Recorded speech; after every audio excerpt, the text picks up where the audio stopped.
Bonsoir, bienvenue pour ce nouveau numéro de Anthropoto qui sera sur la thématique de la culture. Aujourd'hui, j'ai le plaisir d'accueillir deux partenaires qui font partie de la même association, Montmartre. Mona Iti Bernia, j'ai bien prononcé, C'est moi. directrice générale du réseau Montmartre, et Romain Goutagueux, qui est responsable communication également du réseau Montmartre. Exactement. Très bien prononcé aussi. Ah bah parfait. Et Alexandre Mollinger, qui est le directeur général de Mon Ami Poto, alors voilà, et qui remplace exceptionnellement Riyad ce soir. Au pied levé, mais très content d'être avec vous. Donc, pour reposer un petit peu le contexte, généralement, il y a 3 sujets qu'on va traiter autour de ce que vous faites avec votre association. Et avant chaque thème, pour faire un icebreaker, on pose quelques petites questions avec des chiffres pour voir si vous connaissez bien ou pas. Ok, Ça vous on a convient ? révisé. Donc on va commencer par le premier sujet. Et avant de l'introduire, je vais vous poser peut-être 1 ou 2 questions. La première, selon vous, quel type d'art est le plus couramment enseigné dans les écoles françaises ? Les arts Plastique, non? plastiques. Moi je dirais musique. Et la musique. Ouais, c'est ça, c'est les deux. Ah ouais. Voilà, c'était une question un peu Ouais, piège. C'est sûr que c'est pas les arts vivants, mais il y a des politiques publiques en cours pour mettre plus de théâtre au collège, mais c'est vrai que pour l'instant c'est plutôt. Après, selon vous, quel est le pourcentage d'enseignants en France qui intègrent l'art dans leur enseignement au quotidien ? Or, prof d'art plastique. Ouais, Et les enseignants, du coup, ça va de la maternelle au lycée, quoi. exactement. Pour Oui, les alors, sensibiliser pour les sur des petits, thématiques, par exemple des visites On de en a musées. plus ici à les Petits, petits, quand même, ouais. ouais, Eh les ben, bon petits, courage il y a pour des répondre. sorties, donc je dirais qu'il y a quand même au moins un tiers mais moins de la moitié. Allez, 40, 30, ouais, 35%. 35%. Moi, j'aurais dit peut-être un peu moins, j'aurais dit autour d'un quart, un tiers, autour de 25-30%. 2%. Alexandre, Je suis un petit peu moins optimiste, je dirais 25%. bah vous serez surpris parce que c'est 70%. Ah ouais. Trop bien. Ouais. Sur 10 Ouais. Source ministère de C'est l'éducation, ça, la base exactement. En fait, voilà. Attention. Selon la police Voilà, ou selon les mais- organisateurs, quoi. On peut se remémorer nos souvenirs d'enfance, hein, quand nous-mêmes on était à l'école. J'ai pas un grand souvenir de pratique de Oui. l'art hors professeur dédié. Donc, bon. Et hors visite scolaire. Et hors visite scolaire. Donc, je suis un petit peu sceptique. Troisième question, selon vous, quel est l'impact de l'éducation artistique sur les résultats scolaires des élèves en France ? Alors là, on n'est pas sur des chiffres, on est plutôt sur des bénéfices. Ah ben oui.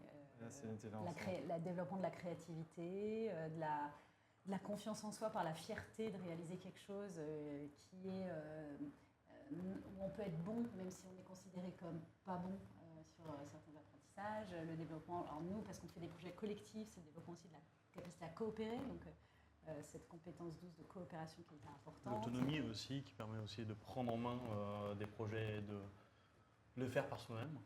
Mais est-ce que la question revient à dire les différences de résultats scolaires entre les enfants qui pratiquent de l'art et ceux qui ne pratiquent pas de l'art? C'est-à-dire des bénéfices qui sont... En fait, c'est des éléments factuels qui montrent, Ouais. Comment des enfants qui sont ouverts à l'art et qui le pratiquent, est-ce que ça leur apporte d'un point de vue scolaire? Est-ce que c'est des données dont on dispose ou... Non, c'est vraiment des bénéfices, comme l'a D'accord. très bien dit Mona. Alors, le premier, c'est la créativité, Ouais, clairement. clairement. Et la deuxième, c'est la capacité de concentration des élèves Oui. pendant un temps donné. Donc maintenant, je vous propose de passer sur le premier sujet, donc qui est l'art et l'éducation. Et la première question est assez simple, c'est vous, comme en Montmartre, vous intégrez l'art dans les programmes éducatifs des enfants. Donc moi je prends Vas-y, cette partie-là. commence. Le fonctionnement de Montmartre, c'est d'intervenir après l'école et pendant les vacances scolaires principalement. Donc on se positionne dans ce qu'on appelle le temps périscolaire. Et l'art, on l'intègre tout le temps. Enfin, c'est le cœur d'activité de l'association, c'est de permettre à des enfants de participer à des projets artistiques avec des artistes professionnels. Ce pas des animateurs qui ont un peu appris et qui a dessiné et qui vont dire on va faire dessin. Donc ça va être quelqu'un, en plus avec chacun des talents, il y en a qui font de la gravure, il y en a qui font plus du modelage, il y en a qui font du théâtre, ça peut être des arts numériques, voilà, on a tout type d'art. Et ils vont proposer un projet aussi sur le temps long. Donc c'est pas un coup, on vient, on fait un truc, puis demain on fait autre chose. Donc par exemple, tous les mardis soirs, dans nos lieux d'accueil, chaque semaine, pendant 5 semaines au moins, ils vont, 5 à 6 semaines, ils vont faire un projet de photo, par exemple, un projet photo sur une thématique citoyenne en plus. À la fin, il y a une restitution, donc un vernissage du projet qui est présenté aux parents. Enfin voilà, l'intégration de l'art dans nos projets, c'est au cœur de ce qu'on fait tous les jours. C'est la proposition de Montmartre, dont la raison d'être est révéler le potentiel de chaque enfant à travers une éducation artistique et citoyenne. Donc c'est au cœur du projet. Et en fait, on intervient sur ces temps-là parce qu'en fait, le temps de l'enfant, il est divisé en 3 si on schématise un petit peu. C'est le temps en famille, le temps à l'école, et il y a ce temps-là entre les deux. Et en fait, ce temps-là, il y a plein de chiffres qui sont sur ce temps-là, mais notamment les enfants des quartiers populaires, il y en a plus de 60% qui n'ont pas accès à des activités sur ces temps-là. Donc sur ce temps-là, il y a des énormes fossés qui peuvent se créer entre l'enfant qui va aller à son cours de violon, à son cours de gym ou de quoi que ce soit, et qui va apprendre des choses, qui va découvrir, qui va échanger avec d'autres, qui va avoir créé des dynamiques de groupe ou se révéler peut-être, c'est ce qu'on disait, révéler le potentiel de chaque enfant. Voilà, donc nous on essaye d'offrir à ces enfants-là un temps éducatif de qualité par les arts, quoi. Juste pour préciser, vous êtes sur quelle tranche d'âge? Donc le cœur de notre activité il est sur les enfants de 4 à 11 ans, donc l'âge primaire. Après, au fil des années, on a développé de plus en plus de projets sur la petite enfance, qui est un vrai sujet, sur l'âge préscolaire, la toute petite enfance, où en fait beaucoup de choses se jouent déjà là-dessus. Donc ça, il y a des politiques publiques qui en attestent, notamment le plan des 1000 premiers jours de l'enfant, qui est une politique publique de l'État.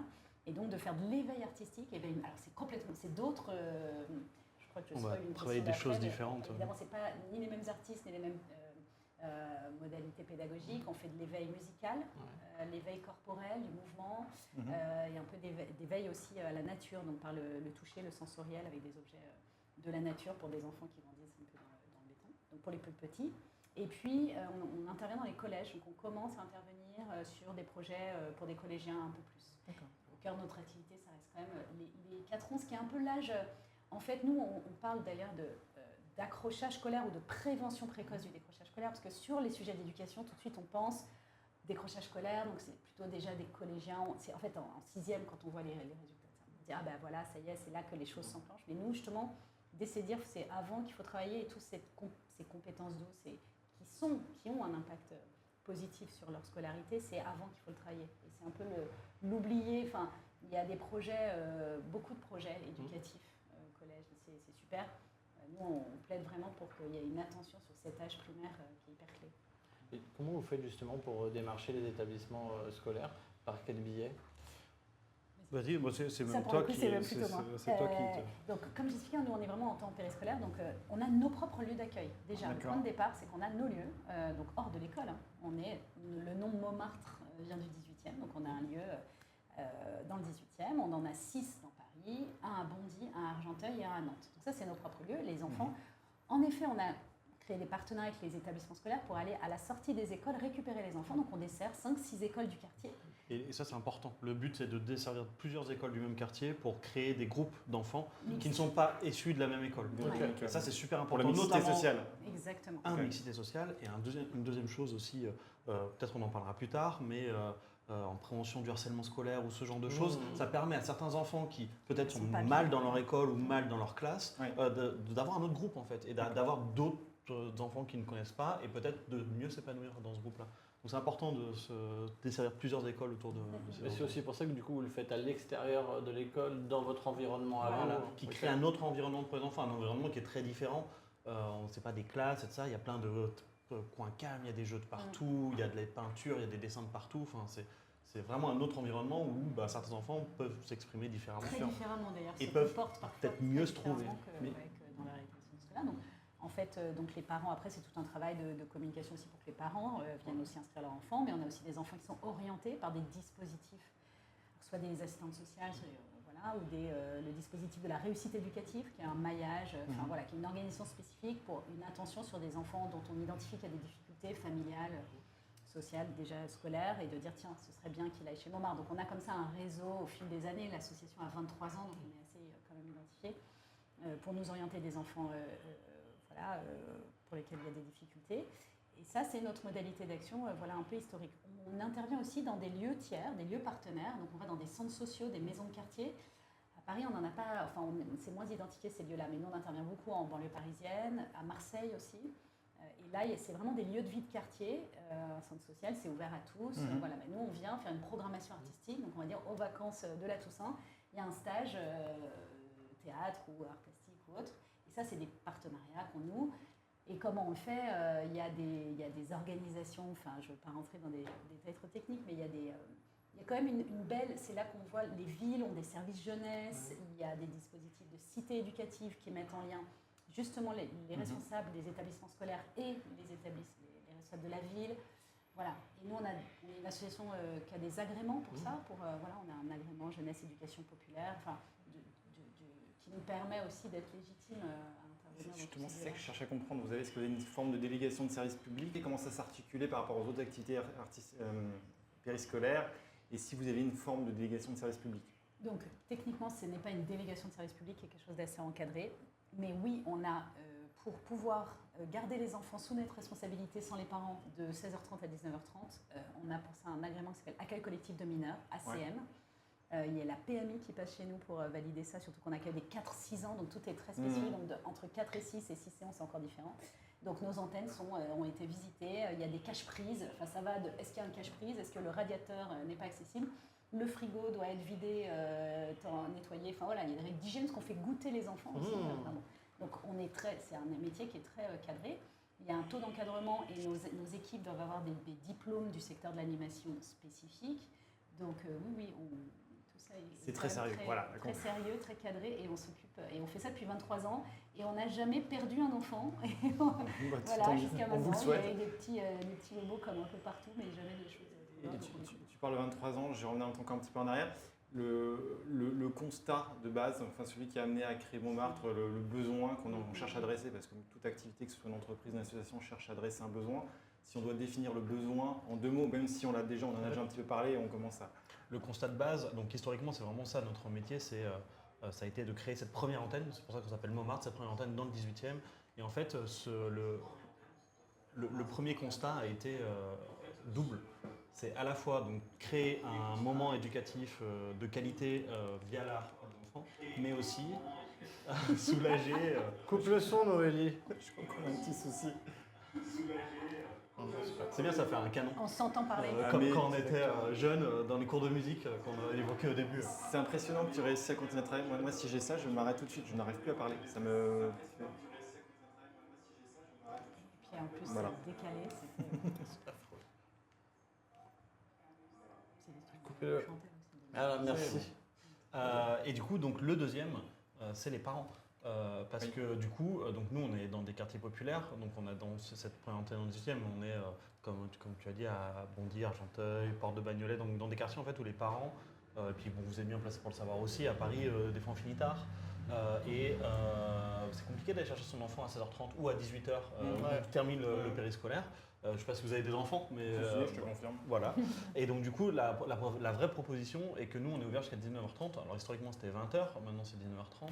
Mais donc du coup, ça donne ce temps-là aux parents pour ou rester plus tard au boulot, ou aller faire des courses, ou aller boire un verre, faire du sport, regarder Netflix, n'importe. Mais un moment en plus dédié aux parents. Et historiquement, donc c'est Chantal Menguené qui a créé l'association, était maman solo, et ça répond aussi à un vrai besoin, notamment des mamans, parents solo, qui honnêtement, moi j'ai pas d'enfant, mais c'est un sacré emploi du temps à gérer, et d'avoir cette heure et demie ou ces 2 heures de plus sans les enfants, ça leur apporte aussi ça. Donc on a un double bénéficiaire qui sont les parents et les enfants. Et ils savent en plus, ils savent que ces enfants sont entre de bonnes mains, font des activités qui vont les aider dans leur éducation.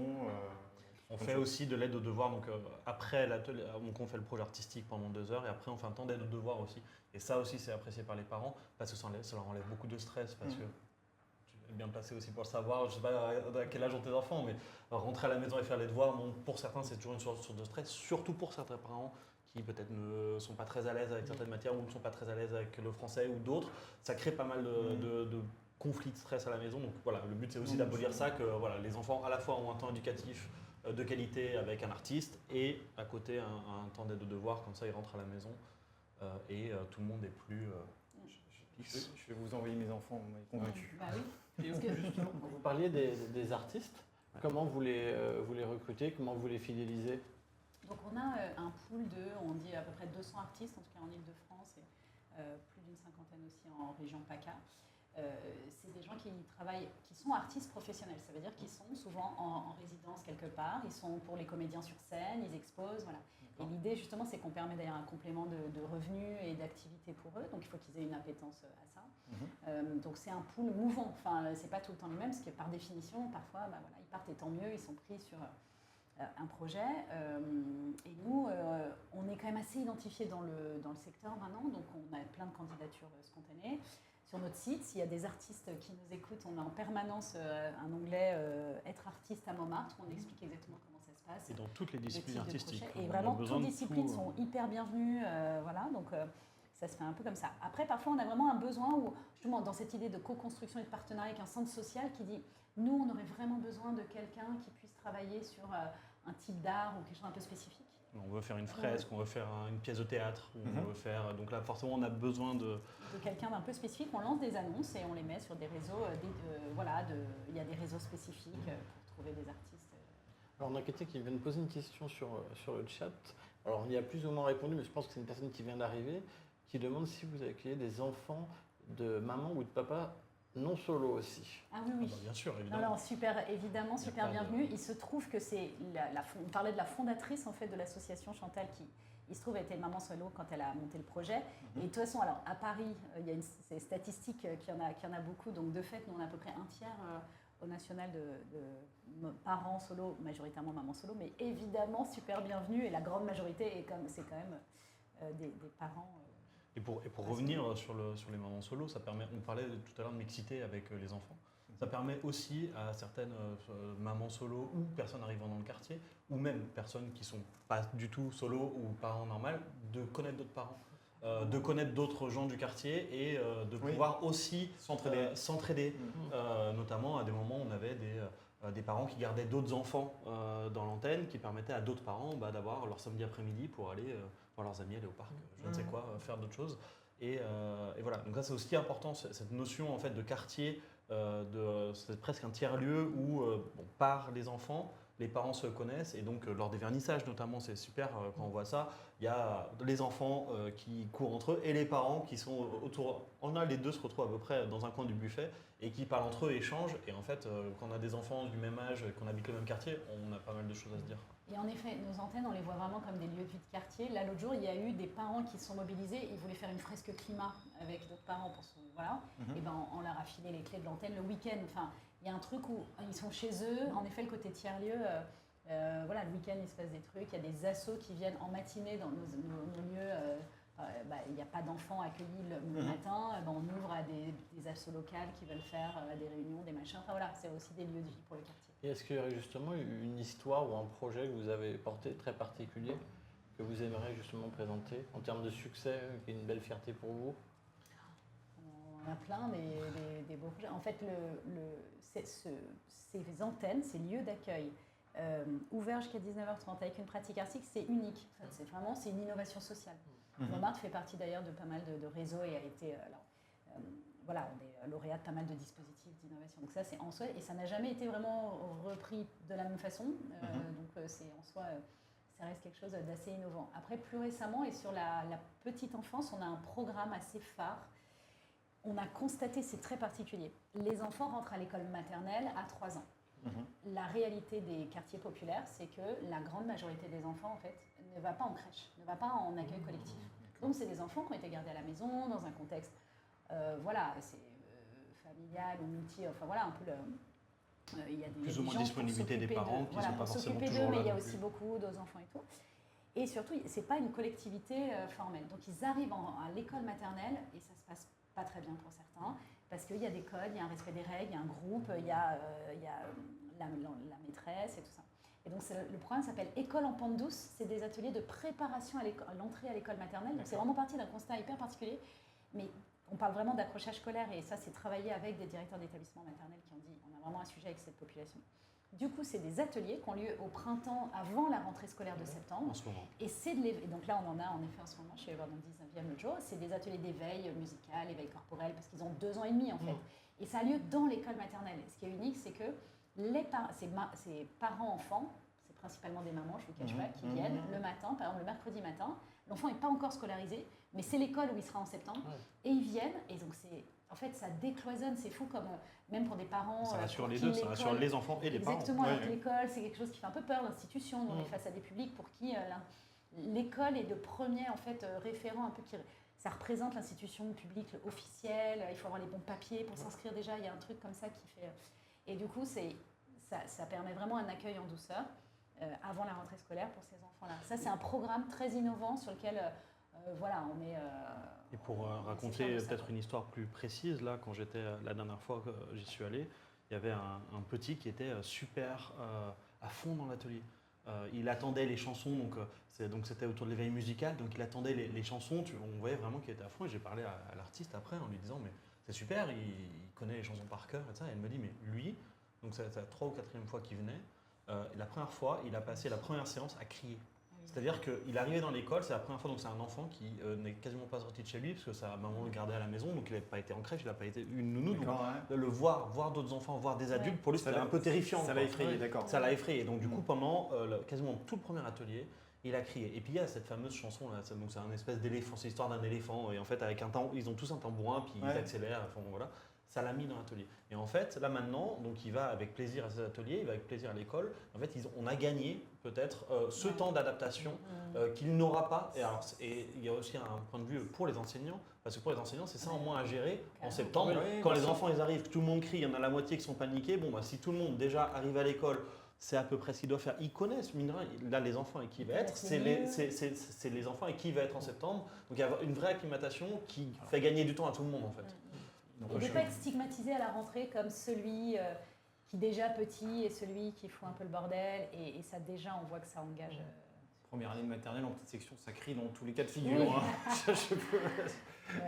Mais même les parents en plus. Moi je pense qu'il y a un vrai truc des mamans en tout cas qui accompagnent, on sent aussi sur ces ateliers-là. Elles aussi, elles se font à l'idée de beaucoup dans ces ateliers-là, il y a un temps aussi souvent entre parents pour discuter et il y a un sujet d'attachement en fait. C'est à nous aussi parents de préparer cette séparation qu'est l'entrée à l'école maternelle. Et du coup, on voit aussi que le fait d'être là dans l'école, ensemble, ils savent dans quel environnement ils vont les laisser. Bon, bah, ça, c'est un dispositif en tout cas qui a vraiment été pensé en co-construction avec des directeurs et directrices d'établissements scolaires. On intervient principalement en établissement REP et REP+. C'est né à Marseille d'ailleurs, c'est né spécifiquement dans une cité éducative dans le nord de Marseille. Et depuis, on l'a répliqué, mais on est vraiment, là, je trouve vraiment sur un truc d'innovation sociale, on parle vraiment d'un constat de terrain. Franchement, on ne serait pas allé le chercher tout seul, celui-là. Nous, ce qu'on sait faire, c'est des ateliers d'éveil artistique, mais on n'avait pas l'idée de le faire dans les écoles pour ces enfants-là, pour préparer l'entrée à l'école maternelle. Voilà, ça, c'est comme ça que travaille, enfin, et là, je parle le secteur associatif, et il y a plein d'autres assos qui font des trucs super, mais je veux dire, ce que je trouve ça super quand on arrive à craquer un endroit comme ça et qu'on vient créer une solution à un problème social. C'est peut-être là où on se rejoint avec le monde de la tech, quoi. Où on essaye de répondre à un problème par la technologie. Bon, bah nous, ça va être par l'innovation sociale, ça reste de l'innovation. Je sais que tu as tes questions, mais je veux juste, parce que là, en fait, le cœur du sujet, c'est un peu l'art et la rééducation. Dans le quiz initial, on parlait des bienfaits de l'art sur l'éducation. Vous avez quoi comme retour d'expérience, enfin de retour des parents qui ont leurs enfants inscrits au programme sur la concentration, sur la dextérité, sur la prise en compte des autres, enfin tout ce que la confiance en soi. Vous avez des retours positifs? Moi, je peux vous raconter une histoire. Je trouve on a plein de chiffres sur la mesure d'impact qui sont assez intéressants et édifiants, mais il y a une histoire peut-être que tu demandais un petit peu si on avait des histoires. Moi, il y a une histoire qui m'a touché récemment, c'est que c'est une petite fille qui subissait pas mal de harcèlement. Et elle avait fait une première école où elle était harcelée. Et malheureusement, en fait, c'est un truc qu'on n'arrive pas trop à expliquer. En fait, les enfants, une fois qu'ils sont harcelés, même si on les change d'école, souvent le harcèlement se reproduit, alors que c'est quand même des groupes d'enfants différents. Elle a fait une première école, deuxième école, et au moment de la deuxième école, sa mère l'a inscrite sur une de nos antennes. Et donc là, ce que je vous disais là sur trouver un nouveau groupe, et aussi faire différemment. C'est-à-dire que là, pour le coup, c'était plus elle et la maîtresse, c'était elle en train de faire des ateliers artistiques, elle en train de faire avec ses mains, en train de créer, de jouer. Le théâtre a été très bénéfique pour elle. Et en fait, dans ce groupe-là, elle a retrouvé peut-être une certaine confiance en elle, en tout cas une certaine autonomie et une nouvelle façon d'être. Sa mère l'a changé d'école et sur la 3e école, enfin, elle est pas harcelée. Et c'était super touchant parce que c'était un de ces fameux moments là où les parents parlaient entre eux. Et alors du coup, moi quand j'y vais, j'essaye de leur parler, leur demander un petit peu comment ça va. Et elle m'a dit ça, j'ai trouvé ça extrêmement touchant. Et bon, nous on travaille peut-être toute la journée pour ça, quoi, pour ce genre d'histoire. Et pour, voilà, la maman était, mais vraiment grâce à ça, grâce à l'évolution qu'elle a eue toute l'année au sein de notre structure, ça lui a permis d'avoir un nouveau départ entre guillemets dans sa vie. Donc, et ça, parce qu'on a travaillé tous les aspects qu'on a dit au début sur les premières questions. Ouais, c'est ça. Donc voilà. Ouais, Si, ça ouvre un si on le espace. résume en un exemple, après c'est toujours dur de résumer en un exemple parce qu'après il y en a plein d'autres. Il y en a aussi d'autres qu'aujourd'hui on a fait des petites interviews comme on a 23 ans. Il n'y a pas longtemps on a eu 20 ans. Donc du coup lors des 20 ans ça fait un petit bilan. Donc on a interviewé donc, des personnes qui aujourd'hui ont la trentaine. Quoi. D'accord. Et on leur a demandé qu'est-ce que Montmartre vous a apporté. Et beaucoup en fait ce qui sortait, et moi c'est beaucoup ce que je ressors aussi de notre pédagogie, c'est un peu de la pédagogie du détour. C'est-à-dire qu'ils ont appris différemment. Tous ils disaient, beaucoup dans les interviews, c'est moi l'école, ça me plaît pas. Et je pense qu'on a tous passé des moments à l'école où c'était plus ou moins difficile. Et aujourd'hui, voilà, il y en a qui sont techniciens en audiovisuel, il y en a qui sont architectes. Et en fait, ils disent, moi, je pense que sans Montmartre, peut-être je ne serais pas devenu ce que je suis aujourd'hui. On va y venir dans le deuxième sujet, justement, sur la cohésion sociale et les chiffres qui peuvent en ressortir. Bon, pour réintroduire le deuxième sujet, je vais vous poser 2 questions. Selon vous, quel est le pourcentage des Français qui pensent que l'art peut aider à résoudre des problèmes sociaux? Ah, mais où est-ce que tu trouves Ça, c'est l'IFOP, là. C'est l'IFOP. Ouais. Alors j'espère que. Peut-être qu'on va le réutiliser, ce chiffre. Carrément, parce que soit il est. attends. Soit il est haut. Il faut espérer qu'il soit haut. Bah hein. oui, j'espère. mais Mais bon, je vas-y, pense que si j'espère on qu'il doit- est Bah, haut. Je moi- pense que moi, les j'ai- gens ils disent pas non, ça sert à rien quand même. Si on leur pose la question en mode interview. Surtout qu'en France, on a quand même un peu Allez, d'exception 80, culturelle. La 80%. culture, c'est important. Plus de 80, on dit quoi? On dit une réponse. Moi, je dis, allez, 80, ça me va. 80 autour de ça. Un tout petit peu plus bas. J'aurais dit 60. Ouais, 60. 65. Ok. C'est déjà bien. 65%. Plus de la. Ouais, d'accord. Qui disent que.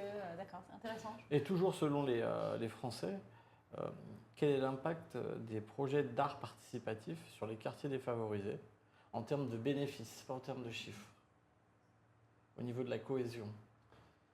De l'art, si c'est vraiment les fresques collectives et tout ça, c'est ça, tu parles de. Tu as dit art participatif, c'est Ouais, ça, c'est ça, que tu t'es ouais. posé. Bah là, a priori, ça peut pas ne pas être positif. Ah non, c'est très positif. Hein. Mais qu'est-ce que ça fait? Ça fait Exactement. la Ah, Cali, la pardon, fierté oui. de son quartier, peut-être la fierté, Ah ça bah travaille la oui. fierté de son Ouais. quartier, puis la Le fierté climat, de ouais. faire ensemble.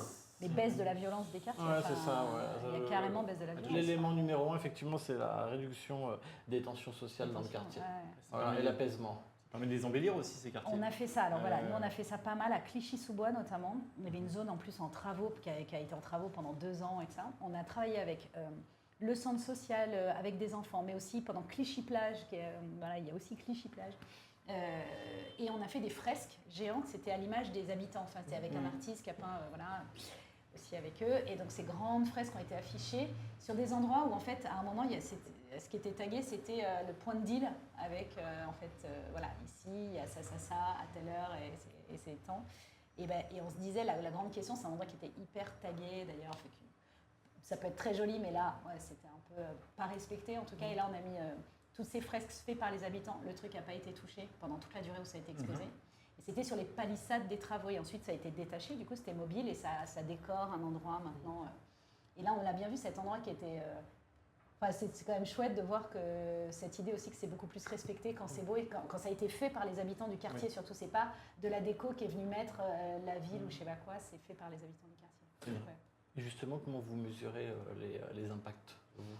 Alors, donc sur ce que disait tout à l'heure Romain, sur l'impact dans nos antennes, sur les familles et ça, on fait une mesure d'impact. Chaque année, on a été accompagné il y a un moment maintenant, mais on a la méthode, donc c'est des questionnaires qui sont adressés quelques semaines vers les vacances de la Toussaint, d'abord à la rentrée, puis en fin d'année aux parents.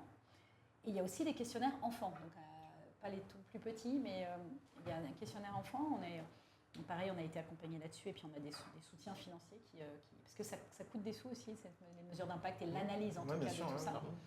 C'est pas pour parler de sous, mais quand même, puisque Oui, il y a un coût. Et donc voilà, chaque année, on a une mesure d'impact. Donc on a des chiffres qui disent, voilà, les parents sont, je sais plus, 88% à considérer que leur enfant a gagné confiance en eux. Voilà, donc ça, on a ce Ils sont plus chiffre-là. ouverts aussi sur l'ouverture culturelle, ça, des chiffres qui sont importants. Donc on a vraiment la culture du questionnaire Cali adressé aux participants de nos programmes, en fait.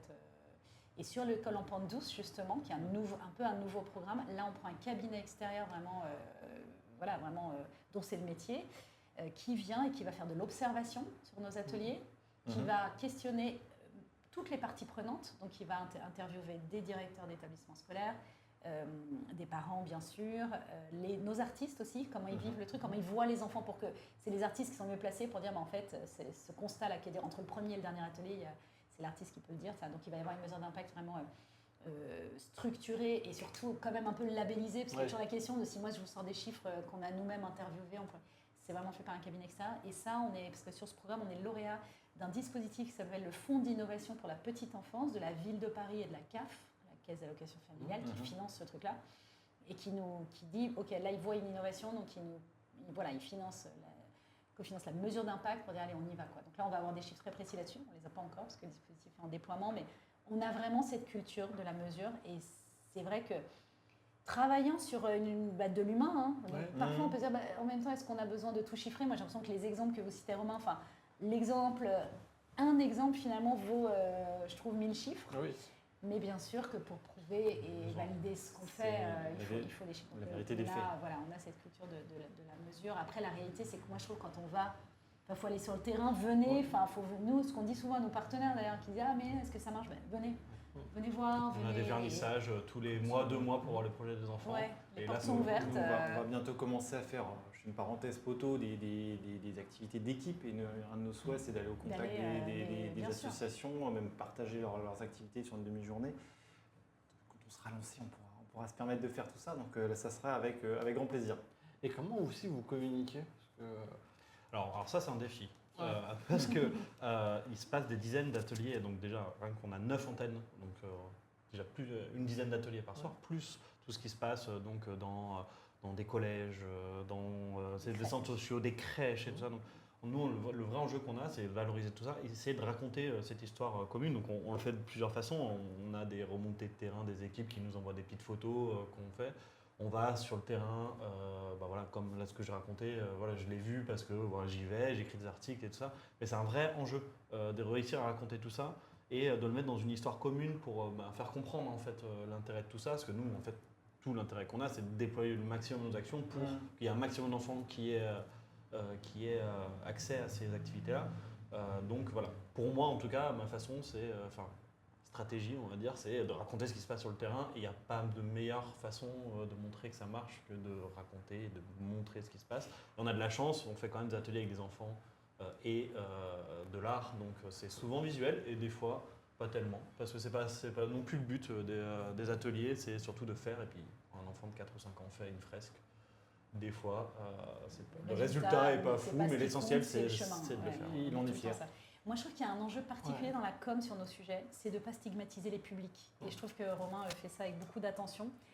Évidemment, qu'en com, notamment face à des partenaires, des mécènes, nous, et c'est une partie du public qu'on accueille, mais on pourrait faire pleurer dans les chaumières, mettre des enfants visiblement très fragiles avec et d'être un peu caricatural en fait dans ces récits. Et je trouve qu'on a une responsabilité d'arrêter de trop stigmatiser. Donc on essaie vraiment d'être dans un truc d'équilibre. Nous, il y a des endroits où on nous demande parfois, on pourrait faire des choses plus... je trouve que c'est dit, voilà, on a ce truc d'attention parce qu'en plus, nos réseaux sociaux, notre site internet, il est ouvert au public qu'on accueille. Donc si on dit solution pour les familles précaires, qui a envie d'aller s'inscrire un truc qui dit famille précaire en fait, ça stigmatise en plus. Ça stigmatise complètement. Et donc ce truc entre une com assez... Et en fait, c'est la même chose pour tout le monde, on s'adresse de la même façon. Parce qu'on a évidemment, on cherche la mixité sociale, donc on a aussi des familles d'enfants de bobos qui viennent et c'est cool pour l'artistique, des familles primo-arrivantes, allophones, qui, justement, on essaie d'être dans un truc ouvert à tout le monde et de ne pas trop stigmatiser. Je trouve que c'est un enjeu très spécifique à la com de nos sujets. Ça donne une démarche en plus un peu plus positive, parce que souvent peut-être certaines associations mettent ça sur le côté un peu culpabilisant, un peu difficile, alors que larmoyant et tout ça. Nous, c'est super, c'est positif, c'est joyeux pour toutes et tous. On a Et peut-être surtout en souvent, moi ce que j'aime aussi, en tout cas quand je vais dans certains quartiers que de temps en temps on entend parler en mal, c'est d'en parler en bien. Parce que du coup, ces enfants-là, on a vu des projets qui étaient intergénérationnels avec de tous les âges en train de peindre une fresque. C'était une fresque, ils faisaient du tissage autour d'une grille. Et c'est quand même assez fou. Donc moi j'étais là à prendre des photos et donc il y avait tous les parents qui disaient mais ça il faut raconter, il faut dire que c'est ça en fait, c'est ça la vie de tous les jours en fait. Tout ce qu'on raconte, donc c'était dans un quartier qui était très décrié pour, il y avait des points de deal, je ne sais quoi. En fait, mais c'est ça notre vie en fait, on est avec les enfants, on est là dans le quartier et c'est ça ce qui se passe, c'est pas ce qui se passe à la télé. Donc moi, il me prenait pour quelqu'un qui était de la télé. Je leur expliquais que j'avais pas l'audience de TF1 encore. Mais voilà, et donc ils ont aussi ce message à faire passer. Et je trouve que c'est intéressant de le faire passer par nos médiums artistiques. On a dit qu'on n'est pas là pour parler politique, mais je trouve que c'est une vraie responsabilité de donner à voir aussi, raconter un autre récit de ces quartiers où on intervient. Et qu'en effet, c'est pas que ce que certains médias veulent bien en montrer. Non, mais c'est vrai. Et du coup, quand vous racontez les histoires, que vous valorisez justement les ateliers, les quartiers, la cohésion qu'il y a derrière, c'est plutôt sur des formats vidéo, sur des formats un peu écrits, des formats photos. On fait un peu tout, on fait surtout avec le temps et les moyens qu'on a. Donc moi j'aimerais qu'on raconte tous ces projets en vidéo et qu'on puisse interviewer tout le monde. On en fait quelques-uns. Donc, on a une chaîne YouTube avec plein de vidéos. Voilà, il y a plein de projets si vous voulez aller voir. Et vous verrez notamment là, les gens que je vous dis, c'est la vidéo d'Argenteuil que vous pouvez aller voir, la cité éducative d'Argenteuil qui est sur notre YouTube. Oui, ces personnes-là disent ça dans la vidéo et c'est fort. Et voilà, après, on fait aussi les photos, ça va plus vite et des articles, ça va plus vite à écrire qu'à monter une vidéo. Donc, on fait aussi pas mal de photos, d'articles. On essaye de donner aussi la parole aux bénéficiaires. Alors, les enfants, c'est pas toujours que sont très à l'aise dans la caméra à parler et à dire ce qu'ils font. C'est souvent du oui, non, t'as aimé, oui, c'était trop bien, mais bon. Mais surtout les parents interviewent les parents qui racontent eux les histoires et les bénéfices qu'ils ont vus chez leurs enfants. Donc on essaye aussi de donner la parole aux bénéficiaires. Et là, je vois une passerelle tout à l'heure, il y avait une question qui demandait si vous étiez soutenu notamment par les mairies dans vos actions. Et du coup, je trouve que ça fait la bonne passerelle pour vous poser la question. C'est moi, ça, c'est ma partie, les sous. Donc, les financements de Montmartre, on est en effet, et encore heureux, parce que ça n'est pas une délégation de service public qui est quelque chose de très cadré, mais de fait, l'accueil périscolaire est normalement une responsabilité des villes. Oui. Donc, en effet, les villes sont nos principaux financeurs, avec la CAF, la Caisse d'allocation familiale, c'est ça, c'est vraiment dans ses attributions de financer le soutien à la parentalité, l'accueil des enfants et des familles. Donc les CAF, les villes, un peu l'État. Nous, on a une présence nationale, donc ça veut dire qu'on a des financements aussi un peu d'État. Ministère de la Culture, parce que ce qu'on fait, c'est l'accès à la culture pour tous, c'est complètement dans les axes du ministère de la Culture. Là, il y a un programme l'été qui s'appelle Été culturel, que finance depuis plusieurs étés le ministère de la Culture. On est dans ce dispositif. Un peu les régions. Et voilà, tout ça, ça fait à peu près près de 50% du budget. Le reste, comme on fait aussi de la formation, on fait des projets où on vient nous chercher pour aller faire des ateliers, on nous paye pour ça, une petite partie du budget. Puis après, c'est du mécénat, c'est du soutien philanthropique en fait. On cherche des gens qui veulent soutenir le projet. Ils disent, moi j'y crois, donc on a des fondations. Alors on a la fondation de L'Oréal par exemple, des grandes fondations d'entreprises comme ça. On a aussi des fonds familiaux, enfin des gens qui sont d'argent, ont mis ça dans un fonds et nous soutiennent.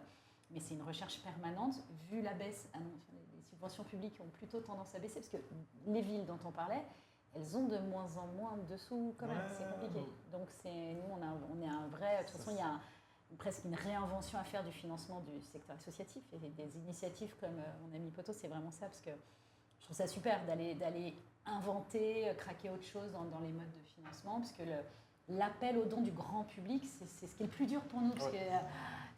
Voilà, il faut avoir une audience et tout, donc super qu'il puisse y avoir des gens pour nous aider à ça, parce que je pense qu'il faut qu'on aille plus vers cet appel aux dons parce qu'il y a un marché il y a un écosystème où il y a beaucoup de moyens, et on se rend compte encore qu'aujourd'hui, il n'y a que 20% des foyers fiscaux imposables qui donnent, donc on peut chercher des nouveaux donateurs. Il faut juste les mettre en face des gens qui en ont besoin. Vous captez beaucoup de dons aujourd'hui les dons du grand public, vraiment, c'est 20, c'est 20. Centaines de donateurs. Oui, c'est 20 000 euros quoi, par an, sur un budget global de 4 millions d'euros, pour donner les chiffres. Vous êtes plus sur... Nous, c'est principalement B2B, c'est des fondations d'entreprises, mécénat. L'appel aux dons du grand public, on en a un peu. On a sur notre site internet un bouton d'appel aux dons, mais on n'est pas très proactif dessus. On a fait quelques crowdfunding sur des plateformes et c'était des partenaires financiers qui abondaient. Donc on le faisait parce qu'on a une grosse boîte qui dit dès qu'il y a 1 euro, je donne 1 euro, des choses comme ça. Mais c'est là où on voit Je crois notamment. qu'il y a votre fille ou votre fils qui vous dit bonsoir. Salut maman. Ah oui, tout à fait. C'est pour toi, Salut c'est pas pour Adam. moi. C'est mon fils. C'est 3PO Adam. Tu peux poser une question si tu veux. Il a quel âge? Il a 11 ans. D'accord. Voilà. Il rentre au collège l'année prochaine. Et du coup, il ne peut plus être dans une hôtel Montmartre puisque c'est la fin de l'âge. Voilà. Et il y a des enjeux aussi peut-être sur les lycéens. Est-ce que c'est quelque chose sur lequel vous allez peut-être vous positionner un jour? Est-ce que vous avez un vrai savoir-faire? On a fait quelques projets en lycée, notamment dans des lycées pro, dans des filières autour de l'animation. Et en fait, ils ont en bac pro un chef-d'œuvre, un projet qui s'appelle le chef-d'œuvre. Alors pour le coup, on est en temps scolaire. Il y a un financement spécifique de l'aide dans les bac pro et CFA. On a eu un soutien financier pour accompagner avec nos artistes le chef-d'œuvre d'une classe dans un bac pro. Et là, dernièrement, C'est encore, moi je crois plus aux collégiens, c'est-à-dire vraiment cette idée de le début, c'est les charnières éducatives. On parle des charnières, donc on a parlé de la charnière éducative de la petite enfance à l'entrée à l'école maternelle. Nous on accompagne les enfants jusqu'à 11 ans et on les prépare quelque part de fait à l'entrée au collège. Qui est hyper importante, les 6e, 5e, les questions de harcèlement, c'est là qu'elles se tendent beaucoup. Le lycée, il y a beaucoup d'associations qui interviennent sur les enfants, c'est les jeunes de cet âge-là. Après, on a autre chose, on récupère, on va dire, des jeunes à partir de 16 ans avec un autre dispositif, c'est qu'on est formateur BAFA. Okay. Donc le BAFA, qui est le brevet de l'animation qui existe depuis des années, mais nous, on le fait avec des méthodes artistiques. Okay. Et là, on a des jeunes, notamment, on a, nous, utilisé quelque part le BAFA pour des jeunes décrocheurs. Donc on a le BAFA remobilisation pour des jeunes qui ont décroché du système scolaire et qu'on remet un peu vers le... Voilà, là-dessus, mais ce n'est pas le cœur de notre activité. Mais pour rejoindre la question de Jonathan, si on voit, alors je comprends l'histoire des charnières éducatives, mais si on se positionne comme l'art comme un vecteur de cohésion sociale, cette cohésion, on en a peut-être...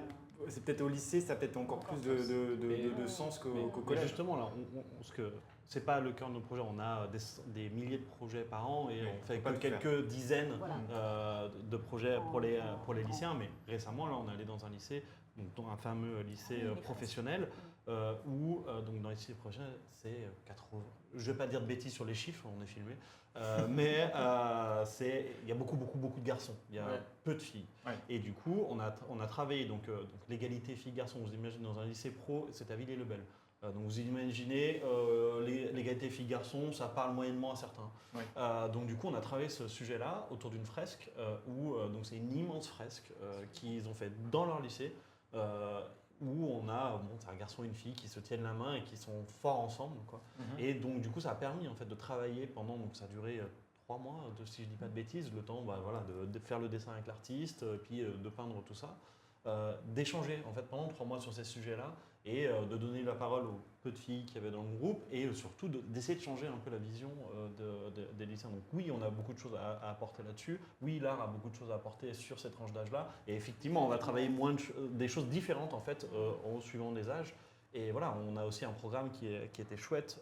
C'est fin collège, mais c'est presque début lycée. C'est travailler les oraux par le théâtre et par le théâtre d'impro. Parce que c'est assez... Pour être allé sur un des ateliers, c'est assez impressionnant de voir à quel point les jeunes en 3e qui préparent l'oral du bac sont bloqués à l'oral. Ils sont totalement bloqués et c'est assez fou de voir ça. Ils ont presque une défiance par rapport à ça et en utilisant cette fameuse pédagogie du détour, en fait, en arrivant avec des méthodes de stand-up qui leur parlent, des méthodes d'impro qui leur parlent, ils se libèrent. Alors, ça prend du temps. Ça prend plus de temps qu'avec des enfants de 0 à 3 ans qui, eux, ça va un peu plus vite et qui se libèrent en 2-3 ateliers. Et donc, il y a des vraies choses à apporter par l'art pour ces jeunes-là. C'est plus compliqué de faire du théâtre d'impro, je pense, que faire un oral de bac. Mais c'est vrai que c'est un vrai frein de passer à l'oral, d'être jugé. C'est tout de suite, ça met une énorme pression. On voit ça, et surtout entre eux. Au début, sur les débuts d'atelier, il y a un vrai truc de le premier qui prend la parole, il se fait charrier. Et direct, ça part, quoi. Et donc, du coup, c'est un vrai travail de la part de l'artiste d'arriver à rebondir et tout ça. Et c'est pour ça que l'impro est très bonne là-dessus, parce que ça oblige à rebondir sur ces choses-là. On leur fait Et ça pas les faire débloque des- un peu, quoi. non. C'est pas du Donc, théâtre d'impro, c'est des techniques issues de l'impro. D'accord. On leur fait pas faire des vrais matchs d'impro. Ah oui, Et on parlait des artistes, et en fait, je reviens à eux parce que c'est tout le talent de l'artiste. Et là, en l'occurrence, François Pindouznel, un comédien avec qui on travaille beaucoup, qui était, je pense, vraiment la bonne personne, parce que les ados, en effet, il faut aller un peu les chercher. Enfin, là, sur ces ateliers qu'on C'est ce que tu disais, on a des artistes différents, quoi. Voilà. C'est pas les C'est mêmes qui ont vraiment bossé et pour lui, les il était très pour bon sur les petits jeunes enfants, c'est et il des les jeunes. a embarqués parce qu'ils sont arrivés un peu comme ça, genre Ouais. peut-être qu'ils n'avaient pas forcément envie. En plus, nous, souvent, alors sauf si c'est sur temps scolaire, c'est quand même sur base de volontariat la plupart du temps, à moins, sauf si c'est vraiment spécifiquement sur temps scolaire. Mais sinon, c'est gratuit, libre d'accès. Alors le CPE oriente un peu, des choses comme ça. Mais là, ils venaient un peu à reculons pour certains. On leur avait dit de venir et en fait, il les a vraiment embarqués. Et il dit, on a eu un témoignage. Il dit, je les ai vus, j'ai vu les voix. Enfin, j'entendais pas leur voix. Certains,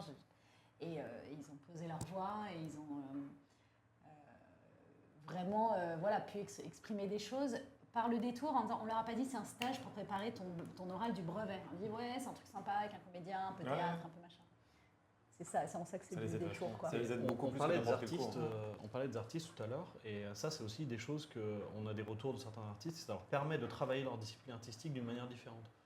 Parce que pour certains, en fait, ça leur permet en étant comédien, être comédien et jouer, et être comédien et apprendre à jouer, et créer des scènes avec des enfants ou des jeunes, c'est encore différent et ça alimente aussi leur discipline artistique. Ça, je pense, c'est une chose importante pour les artistes. Et les œuvres en fait, qui sont créées par les enfants, qu'est-ce que vous en faites derrière? Qu'est-ce que les enfants les emmènent chez eux? Ça, c'est un grand débat. Ah, Alors ça, c'est compliqué. Ah. Là, vous touchez quelque chose. Alors ça, c'est le grand débat à chaque vernissage. Chacun repart avec son... Alors, il y a double débat. C'est les enfants veulent à chaque fois repartir avec. Et là, il y a un double débat avec l'antenne qui, des fois, on veut garder certaines œuvres pour l'antenne. Et il y a aussi un débat avec les parents. Oui. Parce que certains parents, à force de ramener, et des fois on fait des choses assez grosses, dans des appartements parisiens qui ne sont pas forcément très grands, il y a aussi des débats avec les parents après en disant non, mais on a déjà la structure que tu as fait le mois dernier, donc voilà, ça, ça prête à débat. Mais en tout cas, et c'est aussi mon rôle du coup à la com, ça va être de valoriser ça et d'en garder une trace, donc en photo, en vidéo, pour qu'on puisse en parler et qu'il y ait une trace à la fin.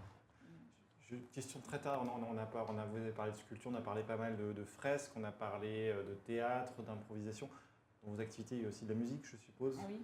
Alors, vous pouvez aller voir sur la chaîne YouTube, il y a un super clip qui a été trop fait par bien les avec enfants. Et par la musique, un slammer on de- développe un rappeur beaucoup de- de choses aussi. Ouais.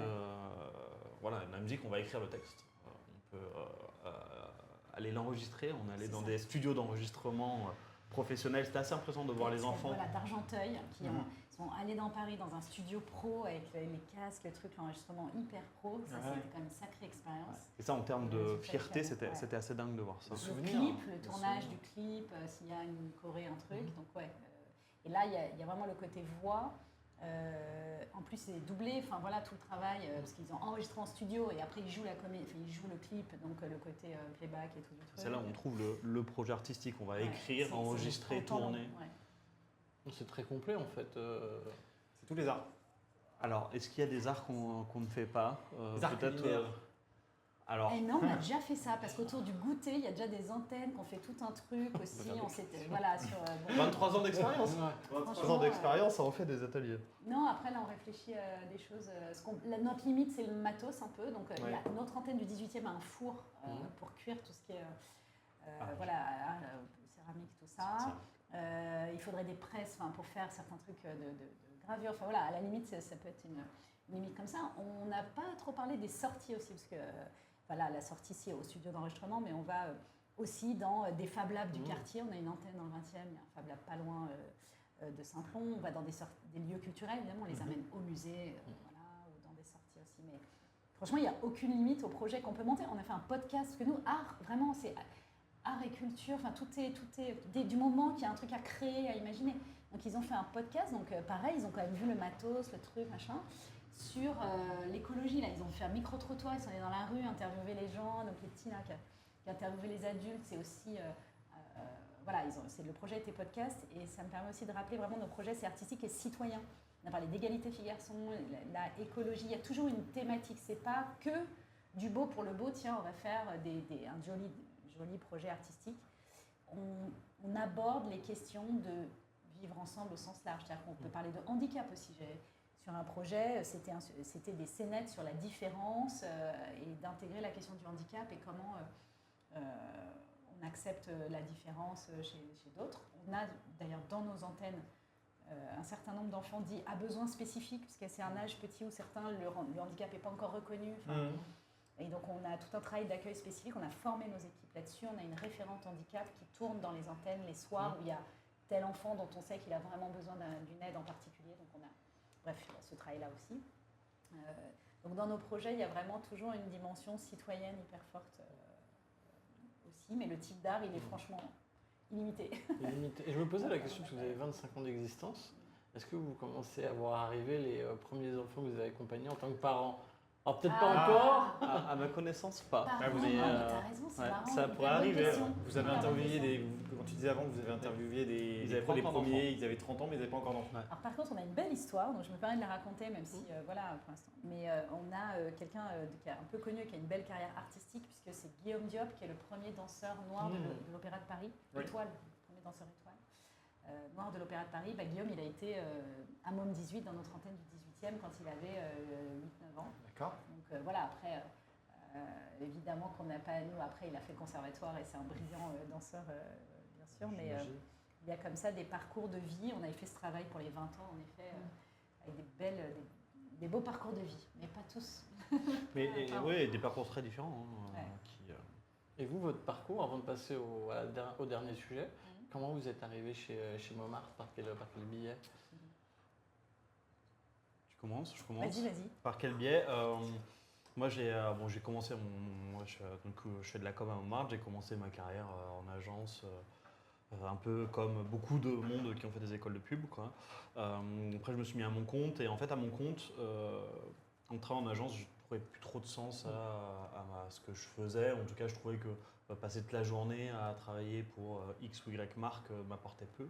Je me suis mis à mon compte et à mon compte, j'ai commencé à travailler pour le monde associatif en tant que bénévole. Et là, j'ai recommencé à apprécier mon métier. Puis après, j'ai croisé la route de Montmartre et il y avait un poste qui s'est ouvert à la com. Et du coup, voilà, j'y suis depuis. Et très heureux parce que du coup, j'adore raconter ces histoires-là. Et je trouve ça beaucoup plus facile, en tout cas pour moi, de raconter ces histoires-là que des histoires qui, des fois, on doit aller chercher loin pour trouver quelque chose à raconter.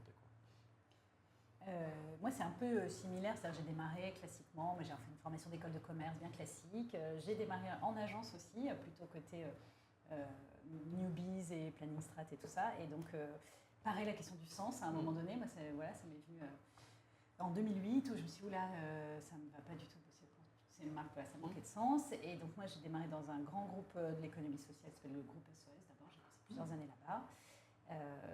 Et puis, je me suis accordé un break aussi, même dans ces secteurs-là, on donne beaucoup quand même aussi.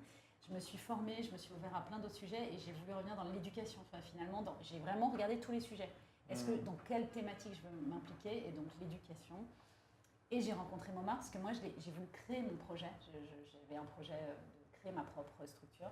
Et j'ai benchmarké, j'ai regardé ce qui existait, j'ai fait une immersion chez Montmartre comme étant un des projets quand même exemplaires. Quand on regarde dans le champ de l'éducation, on tombe assez vite sur l'assaut. Et je me suis dit, en fait, c'est quand même hyper bien ce qu'ils font. Est-ce que vraiment... Pourquoi je vais réinventer mon côté? Pourquoi aller créer le énième truc qui va être en fait juste moins bien, petit, je vais ramer.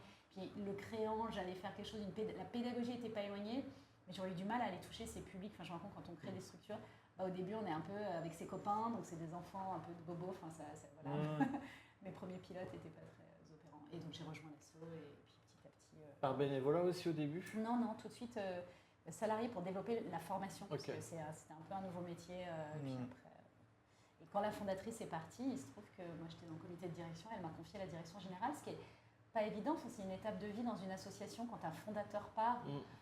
Il y a des assos que ça déstabilise. Ça déstabilise, ça peut être compliqué. Et je pense qu'on avait vraiment créé, on a bossé 6 ans ensemble avec la fondatrice et tout. Et ça s'est fait, je pense, et pour l'externe et pour l'interne, on a vraiment accompagné ça. Donc voilà, j'ai l'honneur de un peu de sang neuf, un regard nouveau, ça donne aussi donner un nouveau départ. Ouais.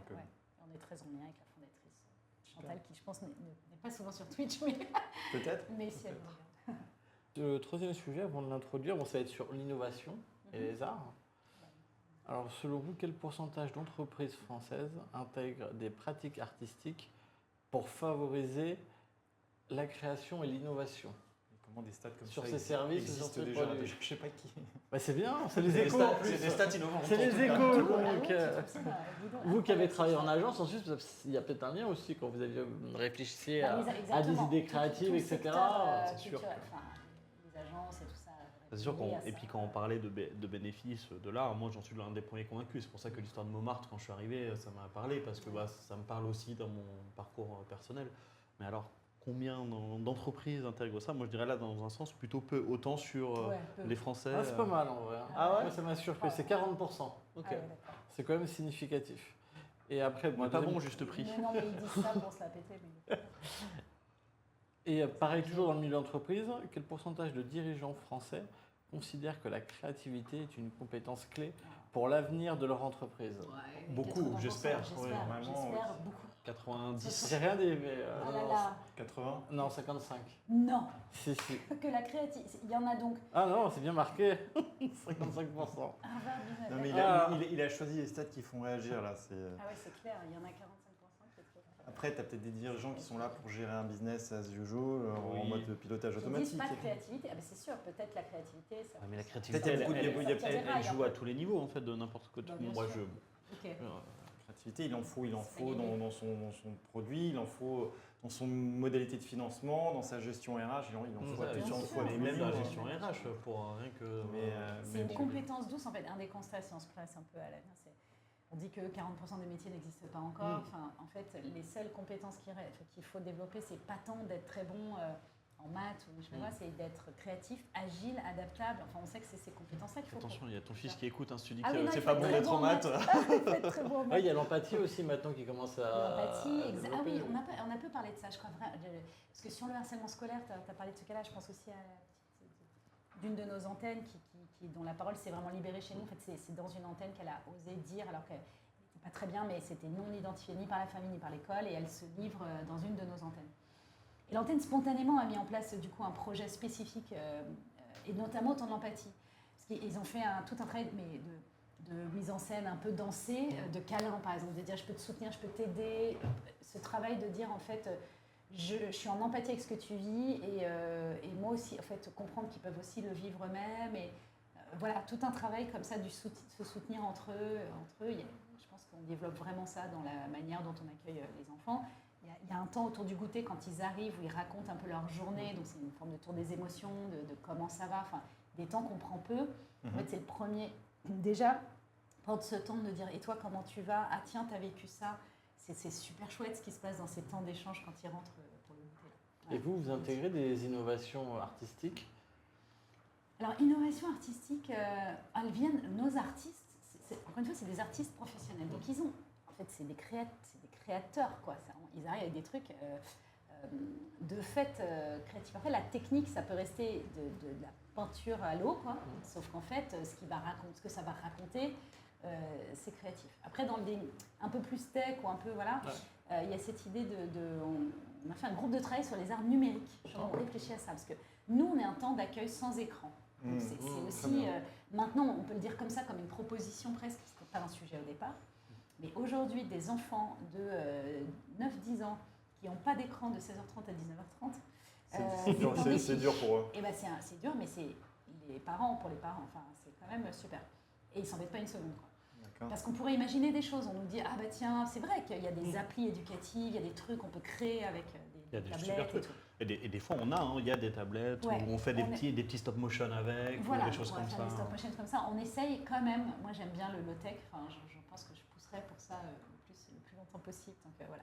Et après, voilà, la créativité, l'innovation, elle vient des artistes, elle va dire, tiens, je propose tel projet, mais on ne va pas, dans les projets, faire des trucs un peu waouh pour faire des trucs waouh, parce qu'encore une fois, c'est le processus qui compte, d'ailleurs, c'est pas le résultat, c'est ce qu'on a dit. Donc, des bons vieux, je sais pas, collage, découpage et tout, mais qui... Là, par exemple, il y a une antenne à Gannes, dans le 20e aussi, ils ont cartographié leur quartier. Et c'est un travail de les lieux réels et les lieux imaginés. Déjà, en termes de développement de l'imaginaire. Donc, il y a la maison des écureuils, je sais pas quoi, ils ont dessiné. Et donc il y a un truc de se situer dans l'espace aussi, c'est un projet qui permet, donc ils ont De découverte de modéliser lieux. leur quartier, comprendre, ah oui tiens, l'antenne elle est là, mon école est là, je sais pas quoi, l'arrêt de bus, le machin. Donc ils ont dessiné le quartier, ils ont dessiné des lieux, ils les ont positionnés, tout un travail comme ça de cartographie. Enfin, je trouve que c'est hyper innovant, c'est complètement low-tech et hyper frugal dans la réalisation. On a imprimé une ça carte. mais on a imprimé comme ça des cartomomes. Et C'est mais vachement mais bien, rien c'est que ça, la ça, vraie ce qui créativité. était dingue, c'était de voir les enfants n'ont jamais vu de carte en fait. Ouais. Aujourd'hui, la carte Non. est dans ton téléphone. Ouais, Une clairement. carte, non, tu vois, une vraie papier, carte, machin, ouais. ils situent leur truc, ils disent ah là, il y a la médiathèque. La carte, elle tourne pas toute seule quand on tourne. Donc c'est. Il y a une époque où on C'est se servait quelque d'une chose. carte pour se diriger Ouais, c'est en ça. voiture. Hein. Ouais. Et tout à l'heure, vous parliez des temps d'écran. Mm. Est-ce que ça, c'est aussi un enjeu pour Bah, vous, pour l'avenir, sur l'éducation, sur la gestion du stress, de la concentration Ouais. Mais si tu donc travailles sur la c'est un- concentration, oui, je sais Donc ce que il y je a veux un dire. sujet, donc le constat il est fait pas par nous, mais voilà, il est un peu au national. Hein. Et dès les dernières études, il y a une grosse étude qui est sortie là, du ministère sur ces sujets. C'est joli, c'est à la recherche du temps volé ou je sais pas quoi. Il y a vraiment un temps qui est capté par les écrans et les conséquences, c'est un manque de capacité d'attention, enfin un surstress. Après, nous on n'aime pas aller jusqu'à... il y a un débat sur le fait que carrément ça pourrait être développé, ou en tout cas très tôt, des choses qui seraient assimilées à un handicap. Alors après, on devient... Mais les troubles de l'attention, on les constate. Nous, on voit des enfants, c'est tous ces TDAH et tout ça, il y en a de plus en plus. Est-ce que c'est directement lié aux écrans? C'est ça, il y a quand même un débat, donc je ne vais pas nous positionner, mais on sait que pour les familles, c'est un sujet, en tout cas, qui partagent. Hein. J'en peux plus des écrans. Donc nous, on a fait des groupes, notamment des ateliers, qui s'appelait parentalité numérique, maman connectée, enfin parents connectés. Donc c'était un atelier qui durait 2 fois 1h30, où on faisait un temps que pour les parents, et pendant ce temps-là que les enfants, et ensuite un temps collectif. Et déjà pour les parents, parce que c'est un vrai sujet aussi, il y a les écrans pour les enfants, de jeux, de machin, mais les parents en même temps comprennent rien, sont eux-mêmes, pour certains, déconnectés. Il y a les sujets de l'environnement numérique de travail, donc ils sont obligés de s'y mettre, sinon ils ne suivent pas la scolarité des enfants, parce que tout passe par l'ENT. Donc nous, on a des temps avec les parents pour leur expliquer déjà comment ça marche, ce qui est bien, ce qui n'est pas bien. Pour certains, ils ne voient pas du tout le problème que l'enfant, dès le réveil, et jusqu'au dernier moment, soit sur un téléphone. Donc on fait des temps d'échange là-dessus, sans être jugeant non plus. Trop dur. On sait très bien, Ouais, que, d'accord. notamment on parlait des mamans solo, enfin, à un moment donné, quand on en a plusieurs, bah, forcément que l'écran c'est le truc le plus facile. Donc bon, on a des temps plutôt d'échange et de parole là-dessus, on essaie de ne pas être les sachants qui disent alors il faut faire ça, on discute. Les enfants pendant ça là réfléchissent à leur rapport aux écrans, voilà. Et ensuite l'idée c'est qu'ils arrivent à faire une charte d'usage des écrans à la maison.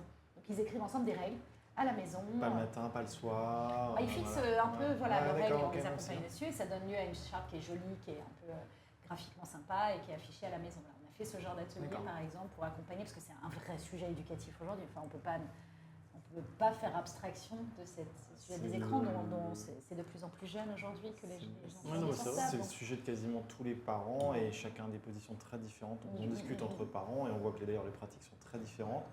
On essaie justement de ne pas trop juger les uns et les autres, mais c'est vrai que des fois on peut être un petit peu surpris dans un sens ou dans l'autre. Mais c'est quasiment un sujet dans chaque famille avec des enfants. C'est une question qui se pose et ça peut être aussi un point de désaccord entre les parents quand on n'est pas dans une situation monoparentale. sûr. Ouais. voilà, bien sûr. non, mais c'est un sujet de conflit énorme. Après, pas bon, de temps en évident. temps, on se dit, nous aussi, enfin moi en tout cas, voilà, on regardait la télé quand on rentrait, on regardait Ah oui, des heures de séries débiles. Bon, voilà, faut un peu. Je pense que ça va se stabiliser aussi. Enfin, il y a une génération là qui naît avec ça. C'est la première. On va voir, on avance. Et comme dans plein de choses, Montmartre et nous, enfin, étant en lien direct avec les publics aussi, on constate et puis on trouve on a monté cet atelier parentalité numérique. Bon, voilà, on s'adapte aussi à la réalité du terrain. Nous, en tout cas, c'est un espace plutôt sans écran et c'est déjà la proposition qu'on peut faire par rapport à ça.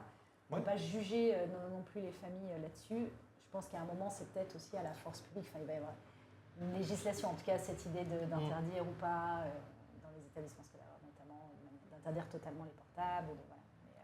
Parce qu'ils sont beaucoup, je ne suis pas parent, ils sont beaucoup exposés aussi à l'école. À l'école, pas tant que ça. Ils sont de temps en temps leur projet des films, pour parler de documentaires d'histoire ou des films qui leur on peut même les emmener au cinéma, mais pour Puis ils regardent ouvrir à ensemble, certaines c'est- choses, c'est ils y Non, mais le smartphone dans la poche, en Ouais, fait, c'est le problème, de plus en c'est- plus, c'est de mais, plus en plus tôt.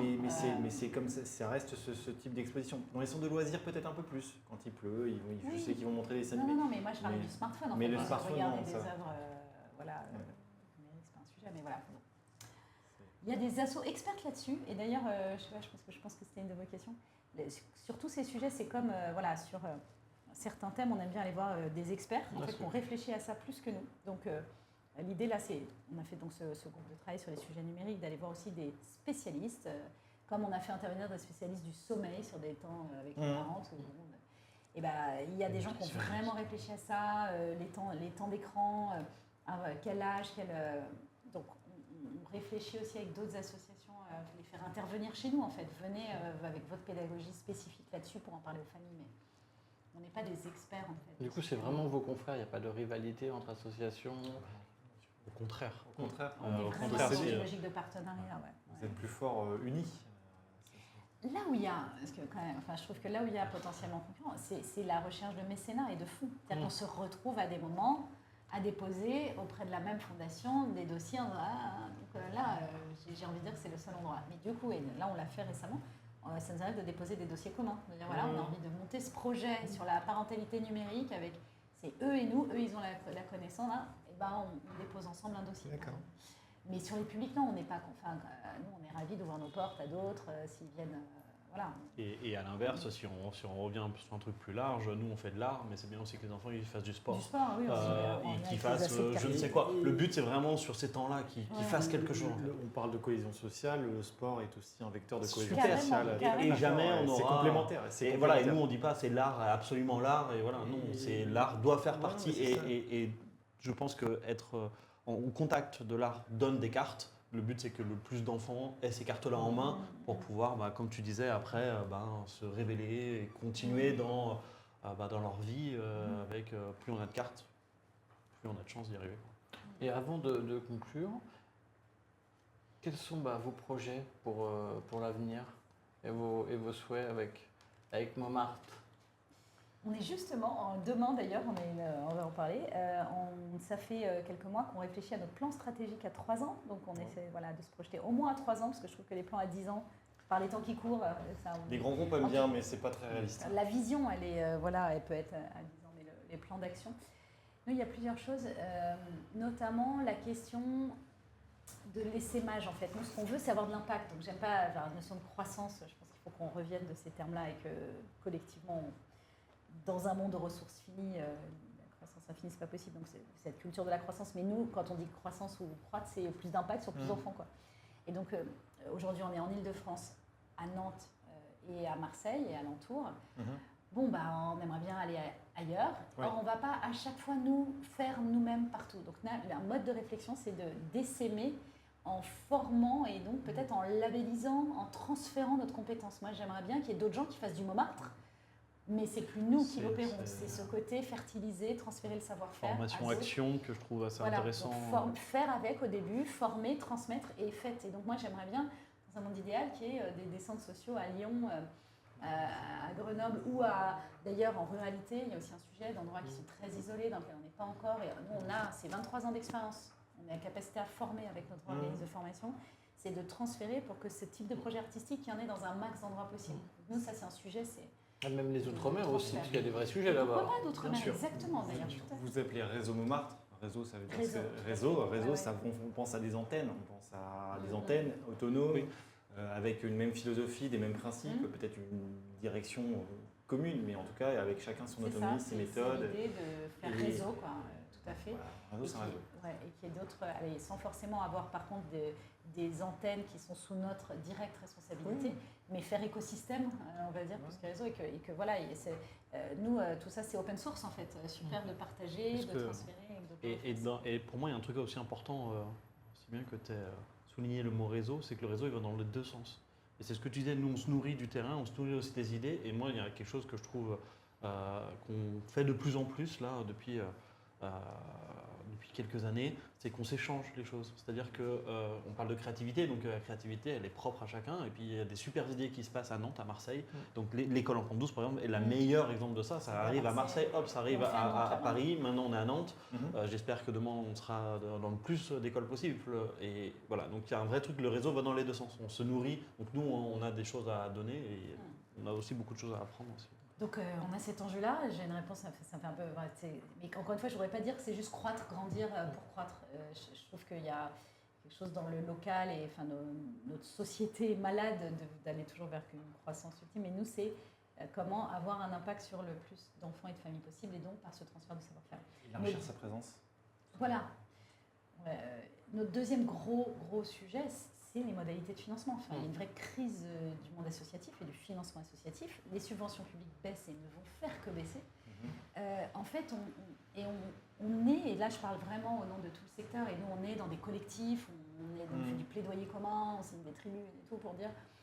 Donc là, en fait, on fait le job, on gère l'utilité, c'est de l'utilité sociale à bas coût, quoi. C'est-à-dire qu'on fait, en effet, une délégation de service public déguisée, pour pas très cher, pas assez, voilà. Donc c'est compliqué, nos modèles sont fragiles économiquement, donc il y a un vrai relais de financement à trouver, et je pense dans des modèles plus anglo-saxons, avec des financements des citoyens, de tout à chacun qui veut contribuer à un projet, et la somme des dons, c'est ça qui fait tourner nos structures, le mécénat privé, tout ça. Donc, et du coup, nous étant aujourd'hui encore beaucoup financés par les subventions publiques, il y a un vrai travail là-dessus, c'est un gros enjeu. On espère que Poto vous aidera à encore optimiser votre modèle de financement. Notre promesse, c'est d'apporter la transparence, la reconnaissance, la valorisation du donateur, l'efficacité. Donc, on va réguler certains donateurs peut-être vers ces associations-là. Et surtout, moi, j'espère attirer des nouveaux donateurs, des gens qui aujourd'hui ne donnent pas. Parce qu'on voit qu'aujourd'hui, le principal frein au don, ce n'est pas le manque de moyens ou le manque de sensibilité d'une cause, c'est vraiment le manque de confiance et le manque de visibilité en impact. Donc, c'est à ce besoin que Poto répond. Et j'espère qu'en répondant à ce besoin, on va attirer encore plus de ressources pour les associations. Et ça va effectivement aider certainement à compenser les baisses de subventions, voire de mécénat. En tout cas, pour les associations qui décident de nous rejoindre sur la marketplace, notre marketplace. En tout cas, merci d'avoir Merci de l'accueil. Ouais, merci. Et puis on vous dit à la rentrée en tout cas. Ouais, on a fini là dans le sauna Mon ami Poto. Oui, c'est très chaud. On va quand même. Je suis pas sûre qu'Adore écoute encore, mais salut. Il est l'heure d'aller se coucher, il ne faut pas regarder les écrans normalement. Oui, tout à fait. J'avais envoyé ça. Merci à tous. Merci En tout cas, on est très heureux de vous accueillir. On est encore en ligne un petit peu.